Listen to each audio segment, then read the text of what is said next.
Alright, good day mga ka-fat boy. So, welcome back. Another day, another bike. So, here we go. ADV 160. Okay, what we have here is a CVT cleaning, maintenance, or actually it's a PMS, Preventive Maintenance Service. So, as you can see, yung mga bola ng ADV ko, yan, halos mabiyak na. Alright? Pero, super na actually masyadong matulin kasi, no? I'm not bragging doon sa tulin niya, nga lang hindi natin paubrahin yung ganyan na syempre PMS kailangan palitan. So first we'd start off with cleaning the crankcase. Okay, yan. So in-applyan natin to ng degreaser. Okay, kasi medyo marami na siyang mga tar sa loob, wherein yung mga natuyong langis and etc, debris coming from yung mga usok, alikabok, etc. So lahat yan nag-accumulate sa loob ng ating crankcase, kaya tayo may mga breather. So on this part we are actually putting yung degreaser na gamit natin sa shop. Okay, every time na meron nagpapa-PMS sa atin. This foam is actually a brake cleaner. Okay, what does a brake cleaner do? It removes yung mga oil stains, etc. From the metal. Okay, it's just that meron talagang mahirap tanggalin eh. So if you can see that black part, medyo pinagtutuunan ko ng pansinin yan. Okay, so what I put next is yung metal restorer. Okay, from there try ko ulit i-brush yan and see if it worked. Eventually it came off, so basically wala na akong problema dyan. Okay, so we continued with the CVT clean. Tapos na yung ating crankcase. Ayan, binabanlawan ko na siya para bumagsak lahat nung dumi coming from the crankcase.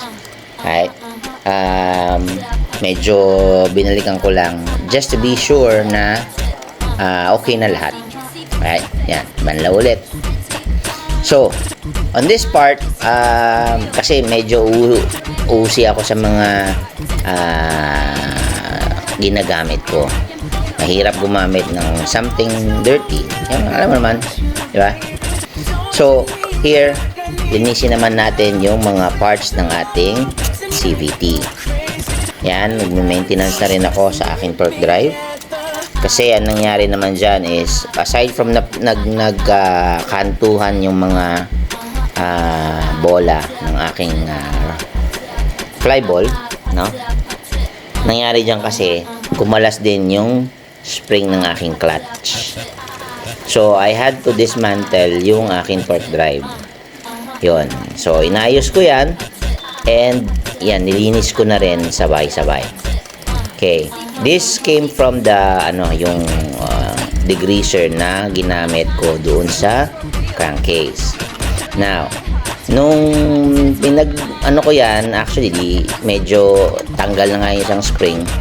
I opted for replacing it with a newer clutch. Okay, number one, cut nung time ng pag-replace, di na ako magbabaklas para tanggal and then kabit na lang ulit. So yun, so ito mano-mano nating nilagay. Of course, gumamit tayo ng ating impact wrench. Yan. So from there, lagyan natin ng mga grease, yung mga tornilyo, and then yung ating slide piece, nalalaglag na lang kusa and medyo maluwag na. Sometimes nakakadikit pa rin siya. I mean, hindi siya ganong nalalaglag agad, pero if you pull it out, madali na siyang tanggalin. So what better way to make sure na wala tayong problema is to replace it with a newer or with a new slide piece. Okay, yun, natatanggal siya eh, kusa. So yan, palitan natin ng new slide piece para iwas problema. Okay, magkano lang naman yan eh. So yun, palitan natin and then balik na natin siya. Yun, no? So, I'm demonstrating yung bakit ko pinalitan. And after that, isalpak na natin yung bagong slide piece and then the pulley itself. Now, bago na rin ang ating bola since nga nagkaroon ng kanto and yung iba nabiyak. Okay? So, palitan na natin ng bola natin. And we gonna place back the pulley plus the magic kuting-ting sa ating mga, alam nyo na yun, marami dyan mga konting kalikot, mga sikreto ng mga nagpapabilis ng kanilang mga motor. Okay, you have to excuse me, medyo sinisipon. Anyway, nilagyan ko din siya ng grease, slight lang, just to make sure na mag-slide siya ng maayos at hindi masyadong kumapit at hindi tayo mahirapan once na mag-PMS tayo ulit. Okay, so nililinis ko natin lahat bago natin ibalik. Alright, now balik na natin yung kanyang belt, and then afterwards, yun, i-repack natin yung grease ng ating torque drive. Okay, later on, i-repack din natin yung bearing ng ating crankcase cover. Okay? Para isang baklasan, isang linisan, isang PMS, dire-diretso. Pag sinalpak mo, maayos lahat. Okay, yan ang gawin ng Fatboy Customs. Alright, so for maintenance and preventive maintenance service, you can always contact us at our Facebook page, Fatboy Customs. Alright? Our mobile number is 0977-291-3091. Right? And if you're asking saan kami located, we are located at 115 K6 Street, Kamuning, Quezon City. And sa mga gusto magpa-PMS dyan, message lang kayo or contact us through Viber, through our page, through our cell phone. So yun, those are the ways you can contact us and schedule a maintenance service for your motorbikes. Okay? So, in Fatboy Customs, hindi lang scooters ang ginagawa natin. May big bikes, may underbone, of course, ang ating mga small bikes. Okay? And eventually, mag-focus na rin tayo sa mga big bikes. Okay. So, here, nabalik na natin lahat. Okay, once we're all done, sisikipan na natin lahat ng tornilyo na yan, and then afterwards, you know, in-start natin just to make sure na maglapat lahat. Okay, walang problem. Okay, there you go. So, next is the crankcase cover. I-repack natin yung kanyang bearing. Ayan, madali lang yan. So, sa crankcase cover, again, nilagyan natin ng degreaser para malinis yung pinakaloob niya. No? Now, while we are brushing, medyo mapapansin nyo maitim yung ilalim. I think may mga natuyong mga excess oils coming from the engine dyan napunta. Right? So, ang hirap tanggalin para sa tar. So, ayan, kaya kinukot-kot ko. Yung mga chemicals na nilalagay ko, hindi masyado nagre-react. Pakonti-konti ang tanggal. Eh, medyo natatagalan ako, kaya kinukot-kot ko siya. Okay? So, again, for those who are asking, paano kami makakontak, our mobile number is 0977-291-3091. Okay? For your PMS service, contact us. For your engine building, contact us. Right? Yung detailing, customization, of course, Fatboy Customs can always help you out on those things. Okay, so here, yun, no, yung mga maitim pa na naiwan. We had to double clean everything para lang ma-satisfy ko yung gusto ko na malinis talaga. Okay?